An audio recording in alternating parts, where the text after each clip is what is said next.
The morning light filtered through our kitchen window as I sat at the breakfast table, coffee growing cold in my hands.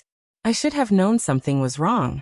The signs were all there, scattered like breadcrumbs leading to a truth I was not ready to face. But sometimes, when you love someone with every fiber of your being, you become blind to the very darkness that threatens to consume everything you have built together. My name is Rachel, and at 35 years old, I believed I had discovered the secret to having it all. A marriage that seemed unbreakable. A business partnership that generated not just profit, but genuine pride. A life that others looked at with envy and admiration. People would point at Evan and me when we walked into rooms together and whisper, "Now there is a power couple." We were the kind of partnership that business magazines write about. The kind of love story that makes single people believe in soulmates. The kind of success story that proves two people can build an empire together when they share the same vision, the same values, the same dreams. Or so I thought.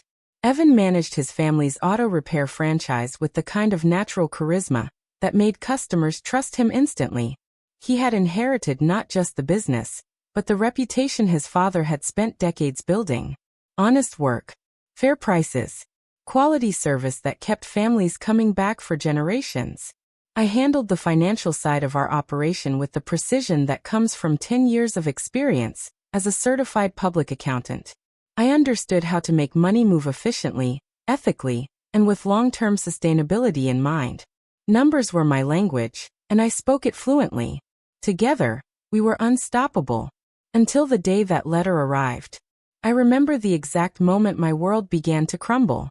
I was sorting through the mail, separating bills from advertisements, when I saw an envelope that made my blood run cold. Official bank letterhead. My name printed in bold letters across the front. But the address was wrong. This was not our home address. This was not our business address. With trembling fingers, I tore open the envelope and read the words that would haunt me for months to come. Final notice, delinquent payment on $85,000 loan. My hands went completely numb. The paper fluttered to the floor as I stared at the evidence of what appeared to be my own financial irresponsibility. But I knew with absolute certainty that I had never, not once in my entire life, taken out a loan for $85,000. I had not signed any documents. I had not agreed to any terms. I had not even been aware that such a loan existed. But there it was in black and white, with my name printed clearly at the top of the page. My signature, or what appeared to be my signature, scrawled across the bottom of loan documents that I had never seen before. My first instinct was panic. Pure, overwhelming panic that made my chest tight and my breathing shallow. How could this have happened? How could someone have used my name, my credit, my identity to secure such a massive amount of money? My second instinct was to find Evan. I found him in the garage, bent over the engine of a classic Mustang, his hands black with grease, humming the same tune he had been humming since our wedding day. He looked so normal, so innocent, so completely unaware of the financial disaster that had just landed in our mailbox. "Evan," I called out, my voice higher than usual, strained with the effort of maintaining composure. "We need to talk." He looked up, wiping his hands on a rag, and smiled that same smile that had made me fall in love with him 7 years ago. "What is it, babe? You look like you have seen a ghost." I held up the letter with shaking hands. "Do you know anything about this?" He took the paper from me, and I watched his face carefully as he read. I was looking for any sign of recognition, any hint that he might have information that could help me understand what had happened. Instead, I saw something that made my stomach drop to the floor. He blinked twice. A nervous habit I had noticed over the years, but never really paid attention to. Then he shrugged and said, "Babe, maybe you forgot. We have been really busy lately." Forgot? I stared at him in complete disbelief. Did he really think I could forget taking out a loan for $85,000? Did he think I was the kind of person who would sign financial documents and then completely forget about them? I do not forget debt. I track debt like a hunter tracks prey. I audit debt for breakfast, lunch, and dinner. I have spreadsheets within spreadsheets that monitor every penny that flows in and out of our accounts. "I did not forget," I said, my voice barely above a whisper. "I never signed anything." But even as I spoke the words, I could see in his eyes that he knew exactly what this letter was about. And more importantly, I could see that he was not going to tell me the truth. That night, I could not sleep. I lay in bed next to the man I had promised to love and trust for the rest of my life, listening to his steady breathing, and I knew that something fundamental had shifted in our relationship. The next morning, I started investigating. I called the bank. I requested copies of all the loan documents. I demanded to see every piece of paperwork that had been filed in my name, and what I discovered made me physically ill. The signature on those documents was not mine. It was close enough to fool a busy bank employee who was not looking carefully, but it was not my signature. Someone had practiced writing my name until they could forge it convincingly enough to steal $85,000. But the real shock came when I discovered what the money had been used for. Evan had started a side business, a luxury car detailing shop that he had never mentioned to me. Not once, not even in passing. He had rented space, purchased equipment, hired employees, and launched an entire business venture without saying a single word to his wife and business partner. The same wife who managed all of our finances. The same business partner who had access to capital and connections that could have helped him succeed. The same person who had promised to share everything with him, including dreams and ambitions and financial goals. He had chosen to lie to me instead. And when his secret business began to fail, which it did spectacularly, he had chosen to steal from me rather than ask for help. He had used my name, my credit, my social security number, and my reputation to secure a loan that he had no intention of ever telling me about. He had gambled with my financial future without my knowledge or consent. But what burned me most was discovering that he had told his brother about the business. His brother knew about the loan. His brother knew about the financial troubles. His brother had been consulted and included in decisions that should have been mine to make. I was his wife, his business partner, his closest confidant. And I had been the last person to know about the crisis that threatened to destroy everything we had built together. When I confronted him with the evidence, he did not deny it. He did not apologize. He did not even seem particularly ashamed. He shrugged and said, "You are good with money. You will fix it." Those words echoed in my mind for weeks. You will fix it. As if this was just another problem that I could solve with my spreadsheets and my accounting skills. As if betraying me was just another business expense that I could somehow absorb and move on from. But he was right about one thing. I was good with money. Very good. And I was going to fix this situation. Just not in the way he expected. While Evan was busy trying to rebrand his failing luxury car detailing shop with fancy new signage, and a TikTok intern who barely knew how to change the oil in her own car, I started making phone calls. I knew his family business better than anyone. I had been managing the finances for years, which meant I understood exactly how the ownership structure worked. The auto repair franchise had multiple investors, and I knew each of them personally. More importantly, I knew that several of them were not entirely thrilled with Evan's leadership style. They had never said anything directly, but I could read between the lines during board meetings. I could see the subtle eye rolls when he showed up late. I could hear the gentle frustration when he made promises he could not keep. They respected the family legacy, but they were not blind to the fact that Evan was not the businessman his father had been. So I started making offers. Quiet ones. Strategic ones. Carefully calculated to appeal to investors who were ready for a change in leadership. I did not present it as a hostile takeover. I presented it as an opportunity for the company to reach its full potential under new management. Management that understood both the operational side and the financial side of the business. Management that had a proven track record of success. Management that had never forged anyone's signature or stolen anyone's identity. The negotiations took 3 months. 3 months of careful planning, strategic conversations, and financial maneuvering that required every skill I had learned in my decade as a certified public accountant. I was patient. I was professional. I was absolutely ruthless in my pursuit of majority control. And when the final paperwork was signed, I owned 60% of the company that Evan had assumed would always be his family legacy. Every share that was not tied to blood relations was now mine. With majority control came the power to make executive decisions, including decisions about personnel. I called a board meeting for the following Monday morning at 9 o'clock sharp. Evan walked in 20 minutes late, wearing sunglasses indoors, carrying a Starbucks coffee like he was strolling into a casual coffee date rather than a formal business meeting. He did not even sit down before I handed him the paperwork. Termination of current role, I said, my voice steady and professional. Position open for public hiring. All qualified candidates are encouraged to apply. He looked at the papers in his hands, then looked at me, then looked at the papers again. I watched as understanding slowly dawned on his face. This is a joke, right? He said, his voice cracking slightly. This is business, I replied. Nothing personal.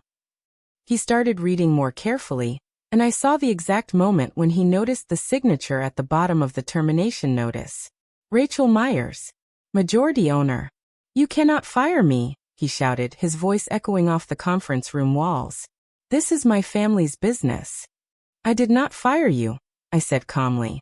I opened your position for public hiring. That is called grace. He stood up so fast that his chair fell backward.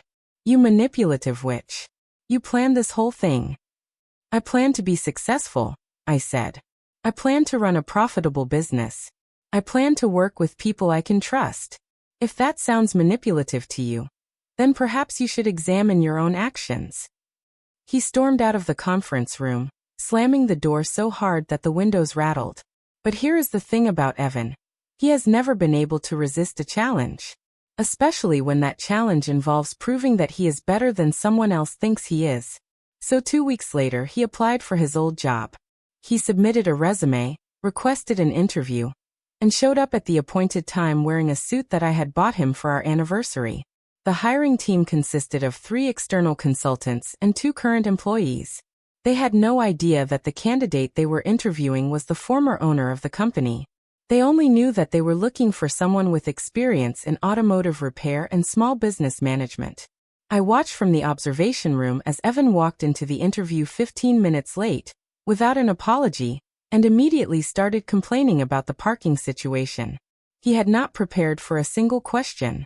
When they asked him about his experience with customer service, he talked about how customers were always unreasonable and demanding. When they asked about his management style, he described employees as lazy and unmotivated. When they asked about his vision for the company, he said he thought the current ownership was making too many changes too quickly. He called his former boss me, a manipulative witch. He said the company had been more successful when it was run by people who understood the automotive industry instead of people who were just good with numbers. He bombed the interview so spectacularly that the hiring team later told me they had never seen anything like it. They did not hire him. Instead, they hired Maria, a brilliant woman with 15 years of experience in automotive repair and a master's degree in business administration. She had worked her way up from an entry-level position at a competing franchise, and she understood both the technical and business sides of the operation. She was everything Evan should have been, but never was. Under her leadership, the company became more profitable than it had ever been in its history. Customer satisfaction scores improved dramatically.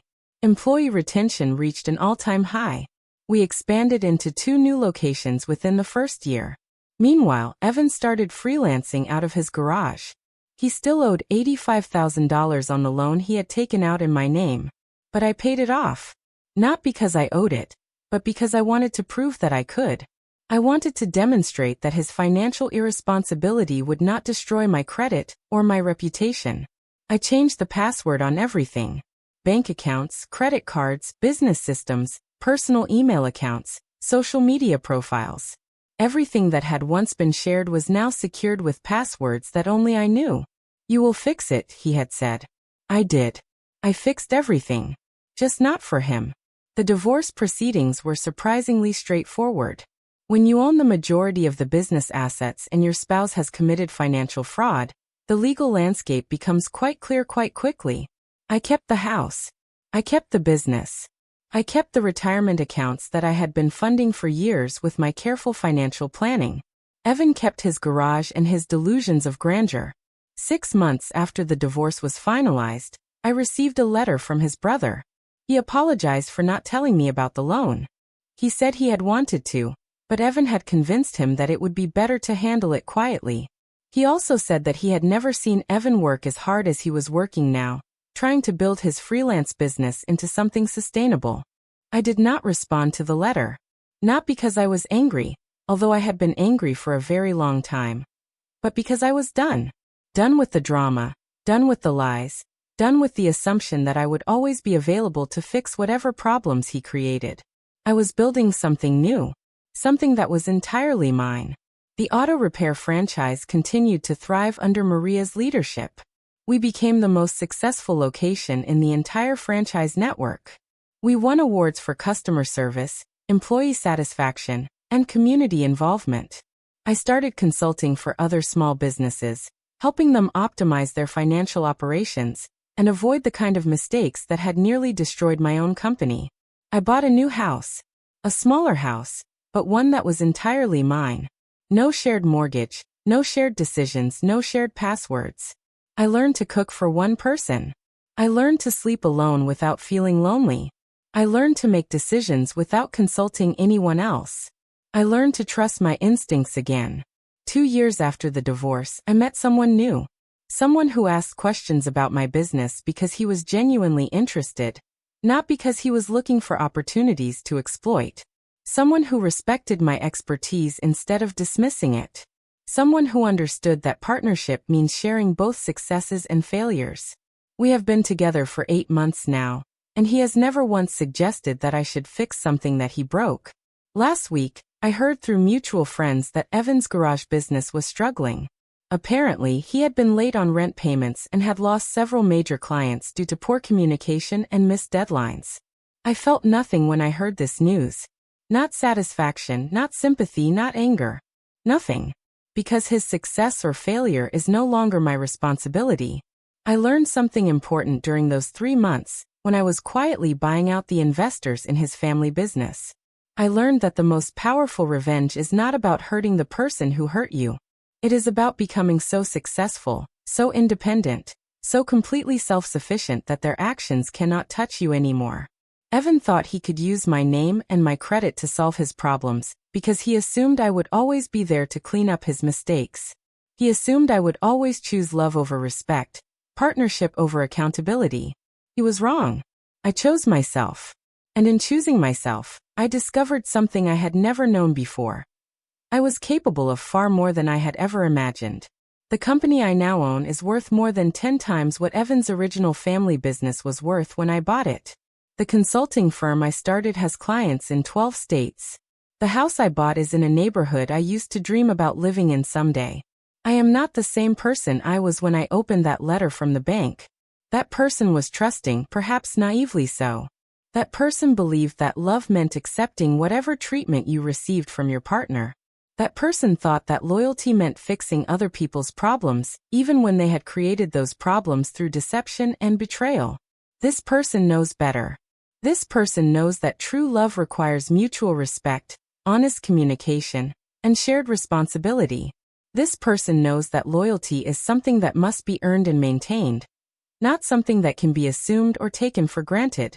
This person knows that the most important relationship you can have is the one you have with yourself. When people ask me now how I built such a successful business, I tell them the truth.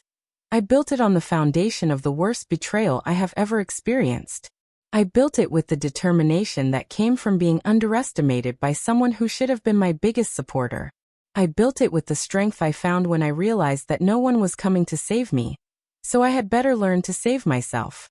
The letter that arrived that morning was the worst thing that had ever happened to me. It was also the best thing that had ever happened to me, because it forced me to stop being the person who fixed other people's problems and start being the person who built her own solutions. You will fix it, he had said. I did. If this story of betrayal, revenge, and ultimate triumph resonated with you, please subscribe to our channel for more incredible real-life stories of people who turned their greatest challenges into their most powerful victories. Your support helps us continue sharing these inspiring tales of resilience and transformation. Thank you for being part of our community.